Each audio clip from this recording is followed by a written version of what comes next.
Saat diperhadapkan dengan masalah besar, terkadang keputusannya adalah bertekad untuk maju atau nekat dan jalanin aja. Ada baiknya kita bisa membedakan dua tindakan ini. Karena itu, bisa mempengaruhi hasil keputusan yang kamu ambil. Untuk itu, simak terus episode Gardu kali ini, Share the Light.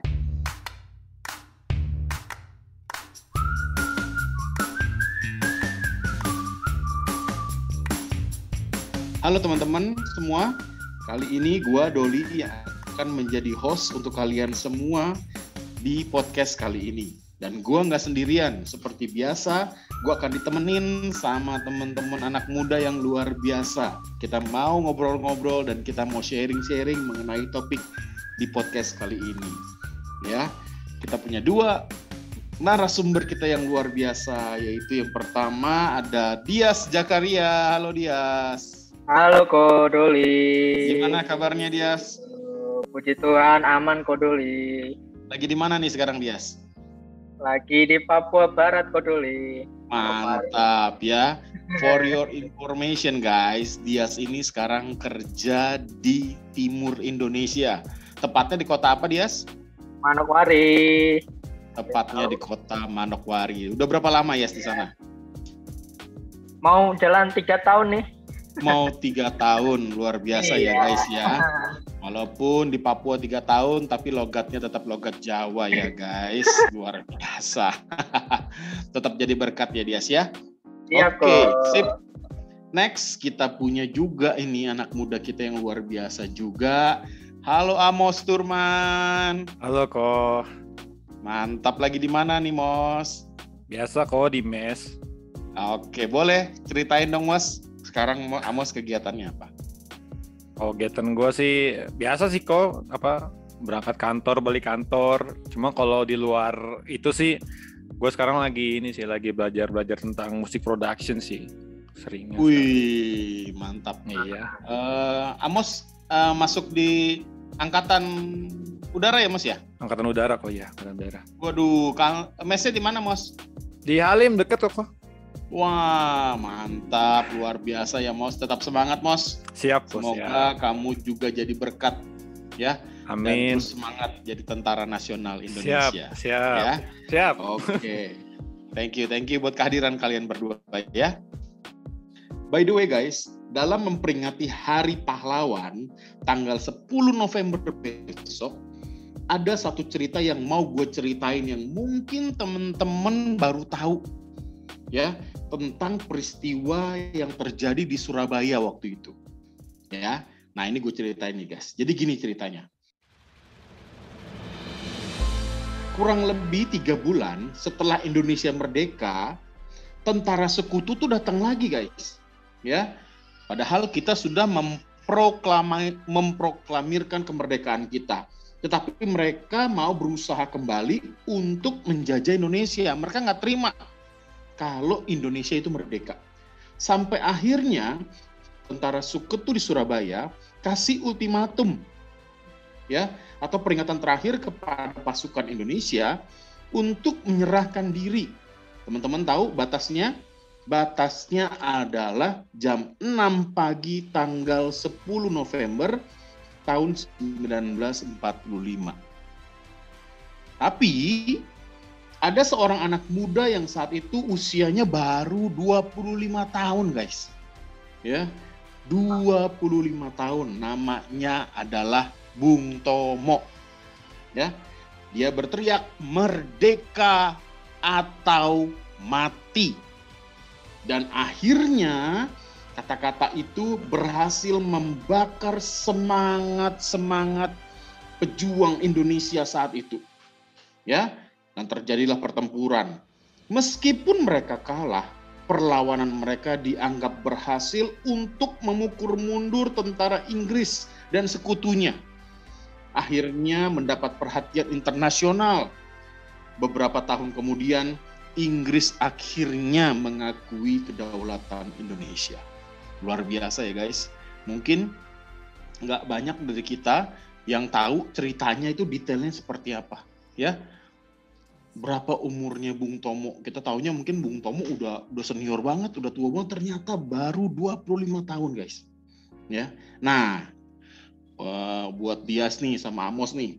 Kalau dilihat dari cerita singkatnya nih, menurut kalian berdua, tindakan pejuang Indonesia ini bertekad bulat atau nekat sih menurut kalian?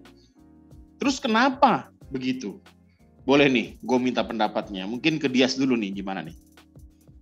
Oke kok, kalau menurut gue sih ya,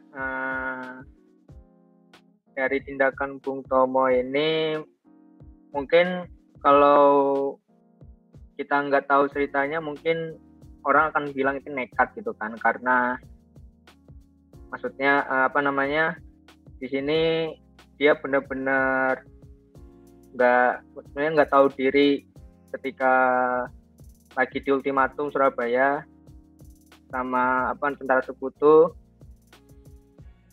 ya nekatnya karena dia nekat mau mati gitu. Tapi kalau menurut gue pribadi sendiri, ini masuk ke bertekad gitu kan, karena ada sesuatu yang sebenarnya diinginkan Bung Tomo pada waktu beliau itu memperjuangkan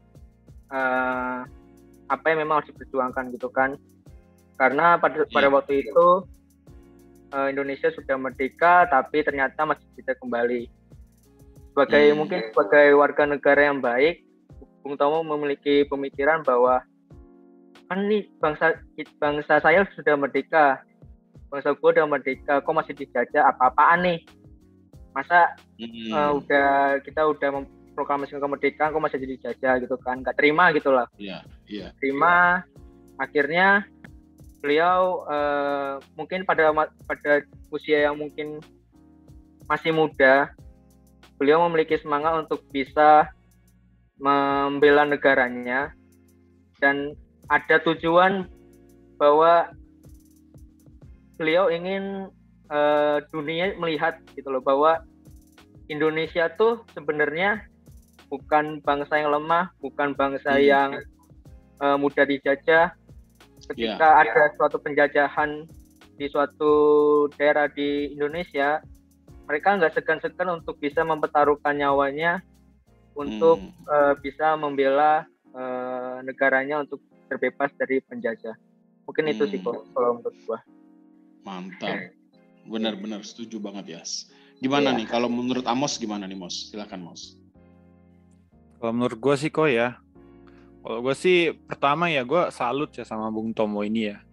Pertama umur dia kan masih 25 tahun ya, kok tadi ya 25 tahun ya. Itu masih termasuk muda lah ya. Betul banget. Ya, itu dia tuh dengan umur dia 25 tahun, dia bisa gitu ngegerakin rakyat Indonesia yang bisa dibilang itu bahkan ada yang lebih tua dari dia, bisa mungkin ada 30, ada yang 35. Pasti. Ya. Benar. Dan itu pasti nggak dikit gitu. Bisa dibilang kalau perang itu biasanya bisa sampai ada 1 kompi, 2 kompi, 3 kompi, bahkan 1 kompi aja kadang itu bisa sampai 30 orang gitu kok. Nah, kalau buat tindakannya Bung Tomo ini ya, kalau menurut gue sih bertekad ada, nekatnya juga ada sih kok. Kalau dilihat lagi ya, tentara Inggris itu ya, kalau dilihat dalam logistik, dalam persenjataan, dalam pengalaman perang itu pastilah lebih unggul ya kan di masa itu. Apalagi jatuhnya Indonesia masih baru merdeka ya. Tapi ya gitu, Bung Tomo bisa gitu ngasih semangat ke rakyat Indonesia, ngebakar lagi semangatnya sampai akhirnya rakyat Indonesia tuh mau maju perang gitu. Dan kita tahu kan yang ujungnya walaupun kalah tapi akhirnya tentara Inggris dipukul mundur ya, balik kanan gitu. Kalau tentang tadi yang ditanya bertekad atau nekat, dua-duanya sih kok menurut saya tuh. Itu aja sih kok. Iya. Jadi memang bukan hanya bertekad doang, tetapi memang kalau kita lihat ini Bung Tomo ini benar-benar nekat ya. Saya setuju banget sama kalian berdua.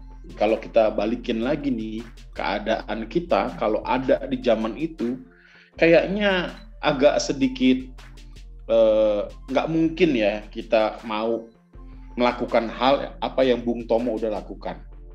Ya. luar biasa banget ya. Mungkin ada orang bilang, wah lu kesurupan apa lu sampai lu nekat begitu ya. Tapi ternyata memang tindakan dia itu menjadi satu tonggak sejarah bahwa ada pertempuran, walaupun dikatakan Indonesia pertempuran itu kalah, tetapi menjadi satu tanda di mana akhirnya dunia mengakui kemerdekaan Indonesia. Nah, gue pengen tanya lagi nih, kira-kira nih kalian pernah nggak sih ada di situasi yang kayak gitu, di mana kalian mesti bertekad bulat atau mungkin sedikit nekat juga kali ya untuk mencapai sesuatu? Nah, boleh dong kalian bisa nggak ceritain pengalaman kalian? Dari siapa dulu nih kau? Boleh Amos deh gantian. Oh iya siap. Kalau gue sih kok ya dari mana ya? Dari 2 tahun lalu ya, 2019 itu di tepatnya gue mau daftar tentara sih kok. Gimana ya? Iya. Gue kan SMA musik kan ya. Tapi kok masuknya ke tentara itu aneh sih ya termasuknya ya. Iya. Udah ini banget, di luar jalur banget. Cuma ya gitu makanya pertama gue mau masuk tentara itu gue nggak ada persiapan pertama kayak fisik, terus dari mulai keluarga gue, di keluarga gue itu kok nggak ada kok yang tentara, itu baru gue doang sendiri di keluarga besar gue itu. Iya. Terus apalagi ya, gue tentang ranah militer, maksudnya tes di TNI itu bagaimana, nanti pendidikan kayak gimana. Pokoknya gue nggak tahu tentang apa-apa. Nggak tahu, pokoknya nggak tahu tentang apa-apa lah tentang militer. Cuma ya di sini gue bertekad. Pokoknya gue lulus gue harus punya pekerjaan, gue punya penghasilan. Gimana pun caranya gue usaha. Kalau nggak ada kata telat di situ. Kelas 3 gue persiapan, masuk tentara, gue lari, gue segala macem. Dan ya puji Tuhan gitu. Ditambah nilai sedikit dari keahlian musik gue, sekarang gue masuk jadi tentara. Itu termasuk pengalaman tentang itu juga sih kok buat hidup gue itu. Nekat dan bertekad juga. Mantap bener Mas. Iya bener pengalaman yang luar biasa ya Mas ya. Iya bener dah itu lah. Kan kita tahu kan kalau untuk masuk ke polisian maupun ketentaraan itu kan nggak mudah ya. Iya kok. Kan ada yang belajar, ada yang benar-benar persiapannya setahun panjang gitu ya. Iya. Tapi memang semua juga berkat Tuhan ya. Iya. Anugerah Tuhan kamu bisa lolos semuanya, dan puji Tuhan masih istilahnya bertahan sampai sekarang ya Mos ya. Luar biasa Mos. Siap. Thank you. Gimana Dias? Kalau pengalaman nekat sama bertekad mungkin awalnya ini sih di tahun 2019 itu kan status gue masih CPNS. Nah itu kan dari bulan Desember 2018 itu kan udah kayak semacam training di Jakarta gitu, di kantor pusat gitu kan. Nah di bulan April itu ada survei penempatan di mana. Karena mungkin gue udah pernah tanya ke senior yang udah penempatan duluan, dan tingkat tingkat ke penempatan yang lebih baik itu ternyata untuk penempatan pertama lebih kecil. Akhirnya gue milih tuh. Ini gue udah mikirannya udah pikirannya pasti udah bakal dibuang jauh nih, nekat lah akhirnya pilih penempatan paling jauh. Pertama Jayapura. Itu penempatan pertama pengen milihnya Jayapura karena pasti otomatis sih kalau cowok pasti ada yang dilempar ke Papua, pasti ada. Ya udah akhirnya nekat pilih Jayapura, tapi milihnya masih pertimbangan masih kota besar lah. Jaringannya masih ada, transportnya masih ada, pilih Jayapura. Kedua, pilihnya di Manokwari. Nah, ini kedua Manokwari. Terus yang ketiga, karena duanya itu udah Papua, coba geser nyari di Kalimantan. Milihlah Balikpapan. Milih Balikpapan. Yeah. Yang keempat, nyari beda pulau lagi.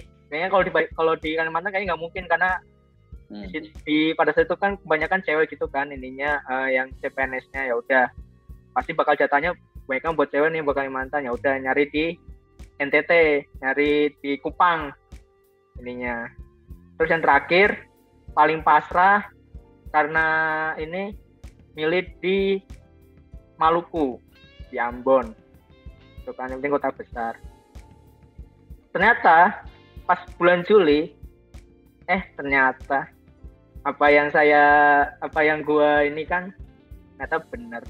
Masuklah di Manokwari. Iya.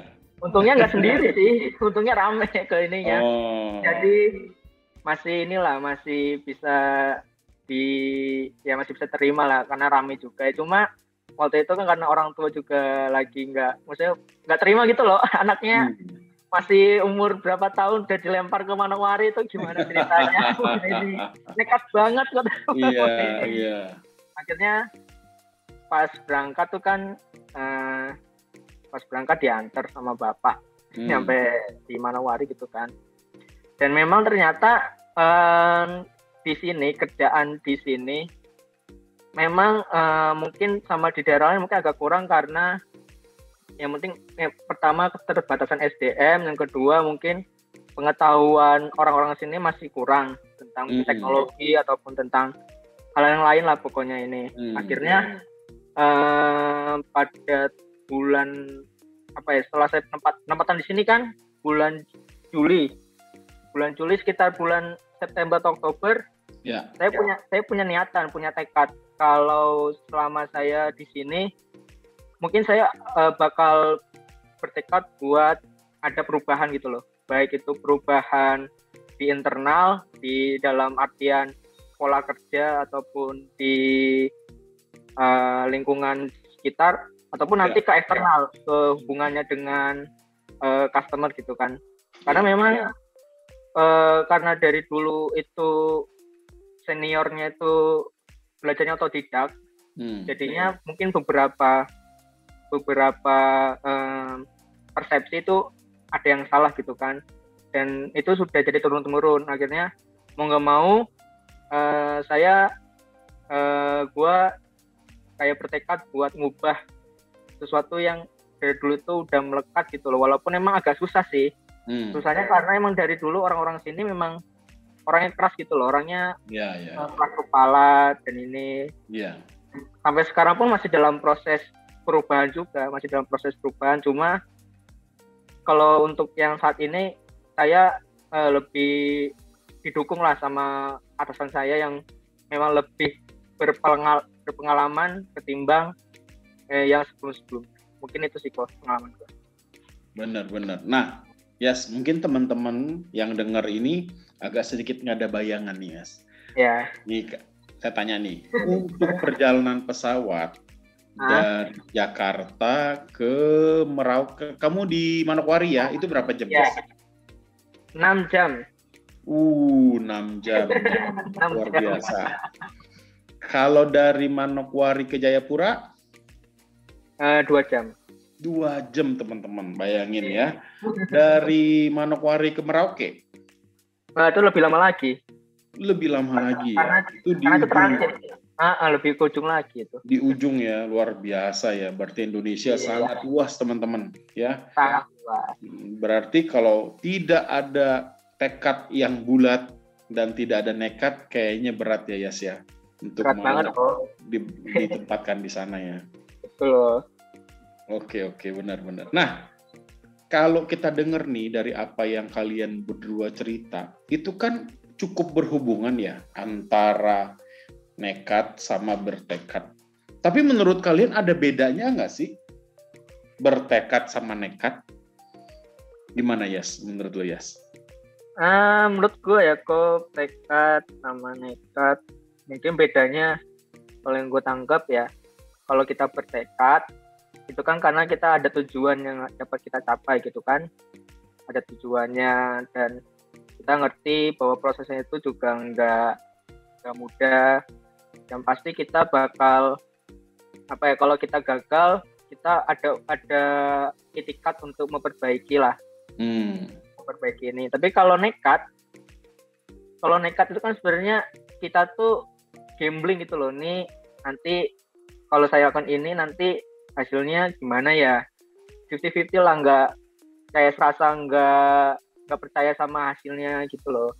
Dan kalau nekat itu kita tuh cenderung terburu-buru. Akhirnya terkadang ketika kita nekat mungkin proses kita untuk bisa mendapatkan sesuatu itu tidak teratur, bahkan mungkin kita tidak ada persiapan sama sekali. Jadi dan kita juga nggak siap atas hasil yang nanti didapat ketika kita melakukan terburu-buru. Mungkin itu sih kalau dari gua. Oke.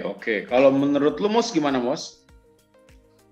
Kalau menurut gua kok ya, sambungin dari cerita tadi ya, Bung Tomo itu, dia kan tadi ada sepatah kata tuh dia ngomong tadi ya, merdeka atau mati. Gitu. Betul. Nah dari situ aja udah Adi tuh merdeka itu tekadnya itu dia merdeka, dan matinya itu termasuk nekatnya sih ya, itu Bung Tomo itu ngomong itu. Dan menurut gue bertekad dan nekat itu bedanya ya, buat bertekad itu ya kan, bertekad itu arti lainnya itu niat ya, dia nyiapin tujuan gitu, dia punya satu tujuan yang dia mau dapetin gitu. Dan buat nekatnya itu kalau buat proses gue itu ya, menurut gue ya itu nekatnya ini termasuk actionnya sih kok. Jadi kadang kita harus bertekad dan kita harus juga nekat juga buat ngelakuin actionnya. Karena kadang kalau kita nggak berani nekat, kita nggak bakalan gerak-gerak sih, menurut gue gitu sih kok singkatnya. Iya.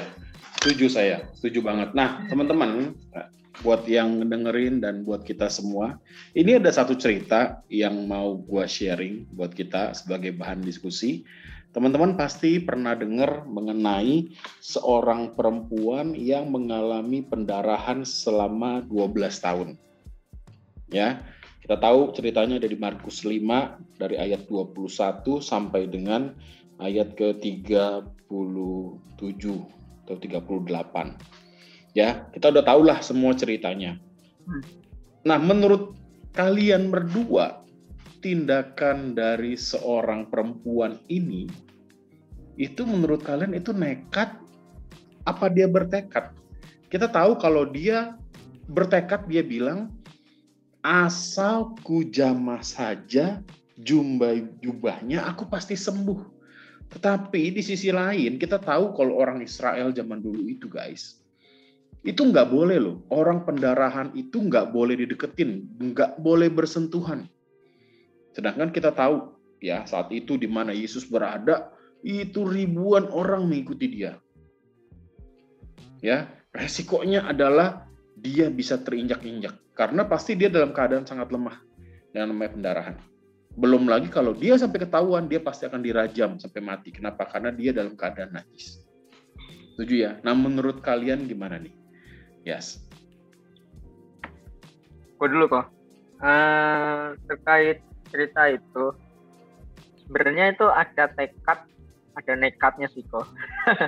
Tekadnya mungkin ketika perempuan itu berkata, asal ku jamah jubahnya saja aku sudah sembuh. Artinya dia punya keyakinan kepada Tuhan Yesus, dia punya iman bahwa ketika dia mampu untuk menjamah jubahnya Tuhan Yesus, itu pasti akan sembuh. Nah, sisi nekatnya adalah pada waktu itu kan juga itu kan di keramaian kok ya. Betul. Nah, di keramaian, dan mungkin si perempuan itu juga mikir kalau saya cuma di belakang ini aja, cuma bisa lihat belakang aja, artinya kan dia nggak bisa menjangkau jubahnya Tuhan Yesus. Jadi mau nggak mau, ketika dia pengen mendapatkan sesuatu yang ingin dia dapatkan, yaitu tentang kesembuhan, akhirnya dengan modal nekat, dia akhirnya kan menerobos di kerumunan itu.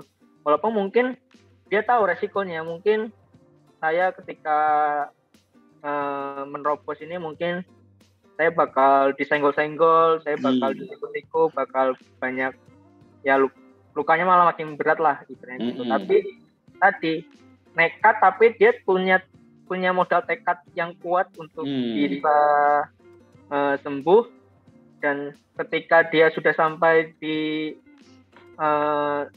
depan Tuhan Yesus pun juga berkata, teguhkanlah hatimu, gitu kan, imanmu telah menyelamatkan engkau. Artinya dari modal tekad dan modal nekat dia, dari dia menerobos kerumunan sampai dia mau mendekati Yesus, artinya memang perilaku dia dari dua komponen itu benar-benar dilihat Tuhan Yesus loh. Ternyata dilihatnya Tuhan Yesus kalau perempuan ini memang mau menyerahkan segala sesuatunya untuk bisa mendapatkan kesembuhan. Mungkin itu sih dari aku. Oke, thank you, Yas. Kalau menurut lu gimana, Mos? Mungkin bisa kasih masukan sedikit. Kalau gue sih kok ya, terkadang tuh di hidup ini gitu ya. Apalagi dari Alkitab itu kan kita diajarin kalau terkadang di hidup kita nih kita diajarin buat yaudah percaya aja gitu, kita serahin aja sama Tuhan gitu. Semua apapun yang nanti terjadi itu kita serahin sama Tuhan. Tapi balik lagi kita lihat yang perempuan itu tuh dari hatinya itu, imannya tuh menurut gue tuh ini ya kuat banget ya, makanya dia bisa percaya banget bisa sembuh gitu, walaupun resikonya tuh dia bakal keinjek ataupun ya yang tadi disebutin lah banyak gitu kan. Tapi perempuan ini tetap percaya gitu, kalau gue bisa megang jubah gue bakal bisa sembuh gitu. Itu imannya sih kok, kalau yang saya lihat sih imannya kuat gitu, makanya dia bisa percaya sampai segitunya sih. Gitu aja sih kok dari gue.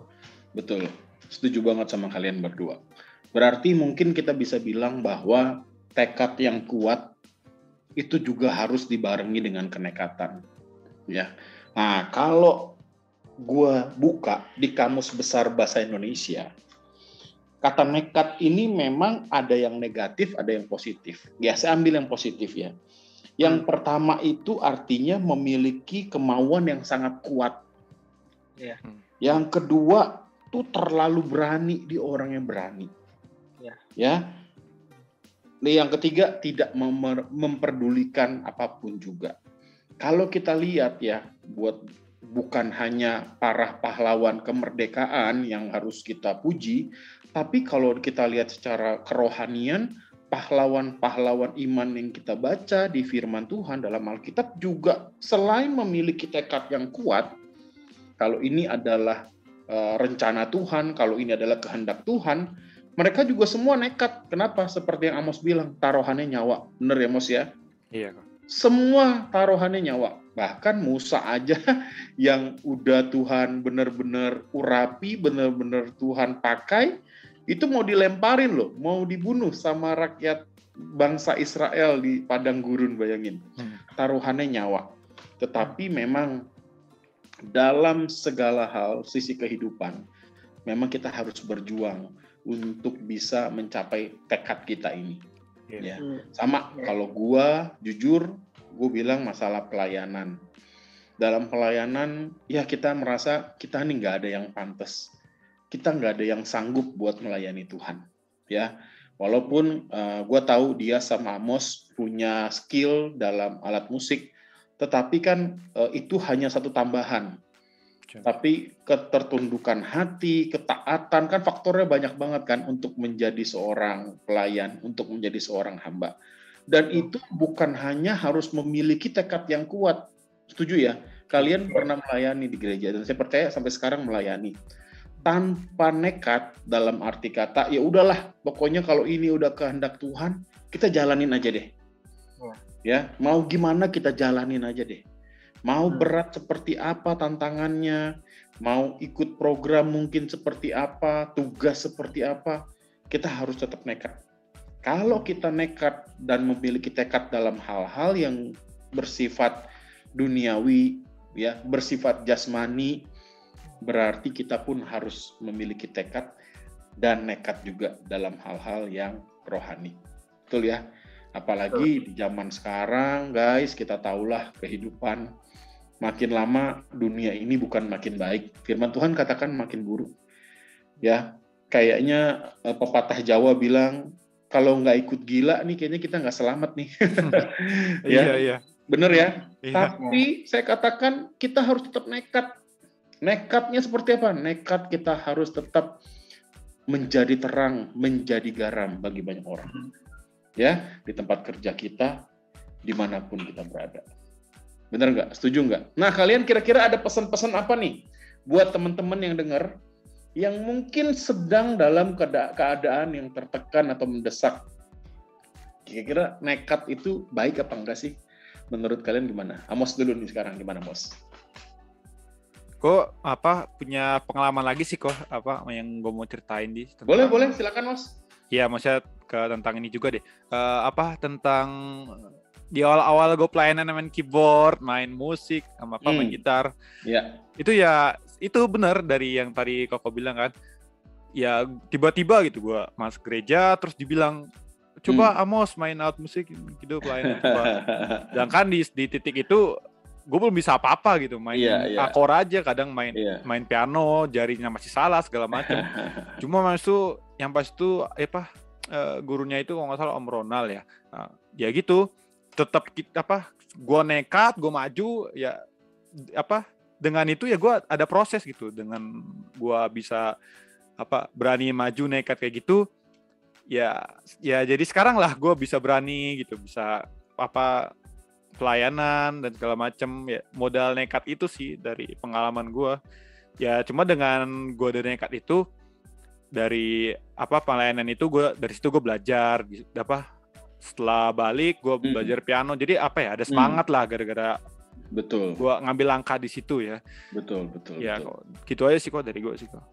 Oke, Bias gimana nih? Ada pesan-pesan nggak buat teman-teman? Mungkin untuk yang mendengarkan podcast ini, mungkin memang ada beberapa titik kita harus nekat gitu kan, karena mungkin kalau dari pengalaman gua, mungkin ketika kita nekat mungkin kita akan lebih banyak salah gitu kan, karena kita nekat, kita memang kerja keras buat dapetin sesuatu gitu kan, tapi belajar dari setiap kesalahan itu kita jadi punya pengalaman lebih banyak gitu kan, pengalaman dulu saya pernah salah. Ya, setuju. Dan kita pernah salah dulu, yang seharusnya mungkin melakukan seperti ini, akhirnya coba dievaluasi lagi, kayaknya ini gitu kan. Dan tekad dan nekat ini memang harus berbarengan gitu. Tapi memang kadang di tiap waktu memang terkadang kita harus menahan nekat kita itu loh kan, karena kita nggak tahu nih apa yang kita nekatkan ini apakah nantinya kedepannya itu bakal mungkin berguna bagi kita ataupun malah sebaliknya ya. Takutnya karena kita terlalu mungkin ya bagus sih ada tekadnya dan nekatnya, tapi mungkin karena kita terlalu nekat gitu kan, akhirnya mungkin kita terlalu memporsi diri sendiri, bahkan kita sampai lupa waktu, lupa tenaga, akhirnya malah kita sendiri yang nanti malah ini. Jadi nekat itu tidak selalu ada ketika kita nekat, tapi memang kita perlu memikirkan kembali gitu loh, kapan sih saya harus nekat, kapan sih saya harus bisa menjaga diri saya supaya saya tidak nekat, mungkin itu gitu. Iya, benar-benar setuju banget ya. Jadi memang kondisi nekat itu memang nggak selalu baik ya, benar ya Yas ya. Iya. Nah, berarti kuncinya adalah sebenarnya tekad apa sih yang kita udah buat, ya. Terus kita juga mesti tahu juga kita ini nggak bisa hidup sendiri, ya. Kita butuh temen, orang buat sharing, buat berbagi.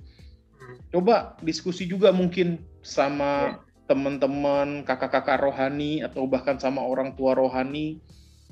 Saya percaya kalau itu adalah suara Tuhan, nekatnya kita itu nekat yang baik. Nekat kita itu nekat bener. Contoh, misalkan Dias nih, ternyata dari bos suruh Dias mainin data. Contoh.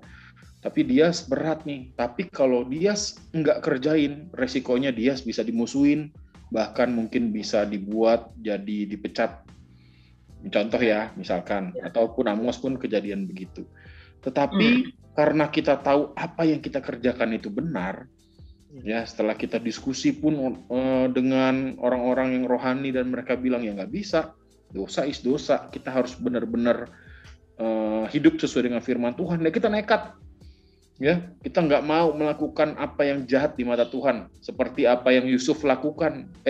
Ya Yusuf punya kesempatan untuk berbuat dosa sama istrinya Potifar, tapi dia nggak mau. Dia melihat Tuhan, bukan melihat Potifar loh, dia melihat Tuhan yang bisa melihat dalam segala kondisi situasi. Akhirnya kenekatannya itu memang membawa dia ke dalam penjara. Ya, tetapi kita percaya kalau itu memang kebenaran, memang itu apa yang Tuhan inginkan. Di dalam penjara pun Yusuf dapat menjadi berkat. Ya, kenekatan itu akan menjadi saluran berkat yang lain buat kita. Tapi sekali lagi, tekad yang kuat itu wajib. Ya, entah itu tekad kita untuk mencapai karir, ya, tekad kita untuk bisa mendapatkan jabatan yang sesuai, penghasilan yang layak, itu wajar-wajar aja. Ya. Tapi di atas semuanya itu kita juga harus ingat sama Tuhan. Apa sih? Tekad apa sih yang saya mau capai untuk bisa menyenangkan hati Tuhan? Setuju ya, guys? Setuju. Mantap. Oke banget nih. Makasih banget ya buat Amos, buat Dias, udah sharing-sharing. Saya tahu nih, kalian waktunya terbatas banget, apalagi Dias nih ya. Karena saat rekaman ini guys, di sini itu udah jam 9 malam. Artinya di sana udah jam 11 malam. Dan Dias masih sempet-sempetin buat jadi narasumber kita. Sekali lagi, mungkin kamu yang dengerin saat ini sedang merasa dijajah sama situasi yang gak enak dan bikin pusing. Mengambil keputusan nekat tanpa pertimbangan yang matang, itu bukan jalan yang baik, guys. Ya, tapi kita harus punya tekad yang bulat agar tidak terjebak dalam situasi yang sama terus. Dan firman Tuhan di Alkitab, di Filipi 4, ayat 13 dan 19 berkata, segala perkara dapat kutanggung di dalam Dia yang memberi kekuatan kepadaku. Dan Allahku akan memenuhi segala keperluanmu menurut kekayaan dan kemuliaannya dalam Kristus Yesus. Sekali lagi, thank you banget buat Amos Turman, buat Dias Jakaria yang udah memberkati kita semua melalui sharing-sharingnya. Sampai ketemu di podcast selanjutnya ya guys. Terima kasih. Tuhan Yesus memberkati. Bye. Bye Amos. Bye. God bless. Thank you.